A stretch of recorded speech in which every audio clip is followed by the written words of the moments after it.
বাংলাদেশ দল ব্যস্ত চ্যাম্পিয়ন ট্রফির প্রস্তুতিতে।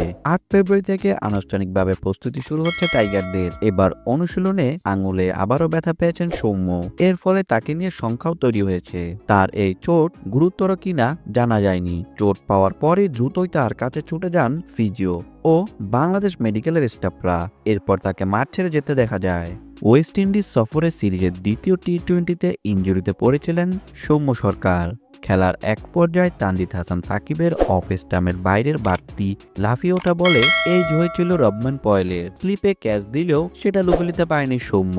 উল্টো বলের গতি বুঝতে না পেরে আঙুলে চোট পান বাঁহাতি এই ওপেনার। তারপর ব্যথায় কাটতে ফিজিওর সঙ্গেও মাঠ ছাড়েন তিনি। সৌম্য মাঠ ছাড়ার কয়েক ওভার পরে টিভি স্ক্রিনে দেখা যায় তাকে নিয়ে যাওয়া হয় হাসপাতালে। মূলত এক্স-রে করে চোটের পরিস্থিতি বোঝার জন্য তাকে স্থানীয় হাসপাতালে নেয় টিম ম্যানেজমেন্ট। এক্স-রের পর জানা যায় অন্তত ৪ সপ্তাহের জন্য ছিটকে গেছেন সৌম্য। সেই সঙ্গে কেটে যাওয়া আঙুলে ৫টি সেলাইও দিতে হয়। ওয়েস্ট ইন্ডিজের বিপক্ষে তাই শেষ টি-20 ম্যাচও খেলতে পারেননি সৌম্য। বিপিএল এর প্রথম অংশও মিস করেন তিনি। শেষ দিকে ফিরলেও নিজের চেনা ছন্দে ব্যাট করতে পারেননি বাঁহাতি এই ব্যাটার। ভিডিওটি দেখার জন্য অসংখ্য ধন্যবাদ। নিত্য নতুন এমন ভিডিও পেতে হলে আমাদের চ্যানেলের সঙ্গেই থাকুন, সাবস্ক্রাইব করুন, ভালো লাগলে অবশ্যই লাইক করুন।